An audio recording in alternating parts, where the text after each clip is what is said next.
ये इमेज सिर्फ पोस्टर्स नहीं, ये इमेज पूरे गार्डन ऑफ बेन यूनिवर्स का सीक्रेट मैप है। क्योंकि पहली बार डेवलपर्स ने बेन 0 से लेकर बेन 8 तक ऑलमोस्ट हर कैरेक्टर्स को एक ही इमेज में जोड़ दिया है। और सबसे डरावनी बात, इसमें कुछ ऐसे कैरेक्टर्स भी है जो अभी तक ऑफिशियली रिवील नहीं हुए। आज की इस वीडियो में हम लोग इस इमेज का फ्रेम बाय फ्रेम ब्रेकडाउन करने वाले हैं, तो वीडियो को पूरा एंड तक जरूर से देखना। सबसे पहले इस इमेज को ऊपर से समझते हैं। अब तक जो टीजर इमेज आती थी उनमें सिर्फ वही 5-6 मैस्कॉट कैरेक्टर होते थे, लेकिन इस बार डेवलपर्स ने नो लिमिट लगा दी। इस इमेज में हमें दिखते हैं main characters, side characters, background creatures, लोर बेस्ड एंटिटीज और कुछ मिस्टीरियस फिगर्स।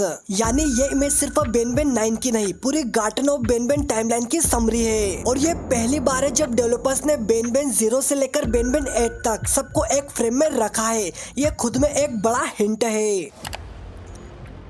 सबसे पहले बात करते हैं उन कैरेक्टर्स की जो हमें साफ साफ दिखते हैं। बेन इस इमेज में बेन काफी सेंट्रल पोजीशन में है, जो दिखाता है कि बेन 9 में भी वो स्टोरी का कोर रहेगा। फ्लम्बो, बेन के साथ फ्लम्बो का होना बहुत इंपॉर्टेंट है, क्योंकि बेन 8 के एंडिंग में दोनों एक ही गिवेनियम बैरल में गिरे थे। यानी बेन 9 में फ्यूजन, करप्शन, ये ट्रांसफॉर्मेशन पॉसिबल है। साइरेंजियन एंड स्टिंजर फ्लाइन, ये दोनों कैरेक्टर्स बैकग्राउंड में होने के बावजूद स्टोरी के ऑब्जर्वर्स लगते हैं। मतलब बेन 9 में ये डायरेक्ट फाइट से ज्यादा मैनिपुलेशन और कंट्रोल का रोल निभा सकते हैं। अब आते हैं इमेज के सबसे शॉकिंग डिटेल पर। टामाटाकी और चामाटाकी के पास ओनी बलूनी बैठा हुआ है, और ये कोई नॉर्मल बात नहीं है। ओनी बलूनी पूरी सीरीज का सबसे मिस्टीरियस कैरेक्टर है। जब भी ओनी बलूनी दिखता है स्टोरी में कुछ बड़ा होने वाला होता है, और इस इमेज में उसका कैजुअल बैठना ये बताता है कि बेन 9 में केओस इसके लिए नॉर्मल है। और सबसे इम्पोर्टेंट बात, ओनी बलूनी बेन यूनिवर्स का ऑब्जर्वर्स हाई एंटिटी हो सकता है, जो एक्सपेरिमेंट को भी नहीं रिजल्ट को देखता है।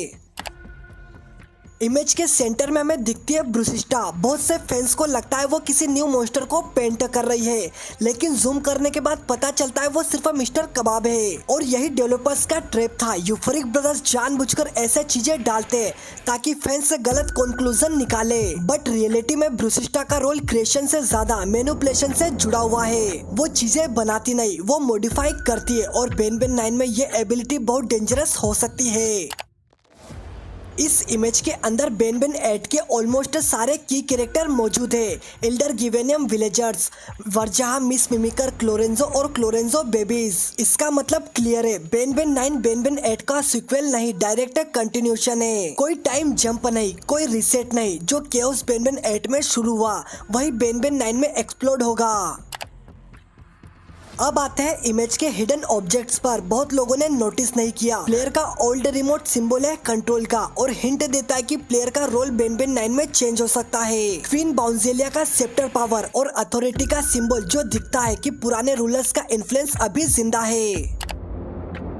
अब सबसे क्रीपी डिटेल, इमेज के अराउंड एक येलो लाइन बनी हुई है जिसमें लिखा है 2026, लेकिन ध्यान से देखो तो ये लाइन स्लो सेलिना की आंखों जैसी लगती है। इसका मतलब बेन यूनिवर्स देखा जा रहा है, मॉनिटर किया जा रहा है, कंट्रोल किया जा रहा है, और 2026 या तो रिलीज हिंट है या टाइमलाइन का टर्निंग पॉइंट है। और दोस्तों सबसे जरूरी बात, इस टीजर इमेज के अंदर फेक मॉन्स्टर्स भी हमारे को देखने को मिले हैं, तो ये डेवलपर्स ने जानबूझकर ओवर थिंकिंग ट्रैप क्रिएट किया है। तो दोस्तों इस इमेज में कोई डायरेक्ट बेन 9 विलन रिवील नहीं है, लेकिन लोर, कॉलबैक्स, मिस्ट्री, कैरेक्टर, सिंबोलिज्म, ये सब मिलकर कंफर्म करते हैं कि बेन 9 सीरीज का सबसे डार्क चैप्टर होने वाला है। अब दोस्तों सवाल आपसे, क्या मैंने कोई हिडन डिटेल मिस कर दी? कमेंट सेक्शन में जरूर से बताना। लेकिन अभी तक आप लोगों ने वीडियो को लाइक करने के बाद हाइप नहीं किया तो जरूर से करना, और चैनल को सब्सक्राइब करने के बाद बेल आइकन को ऑल पे सेट करना। मैं आपको फिर मिलूंगा, तब तक के लिए goodbye gamers and love you all.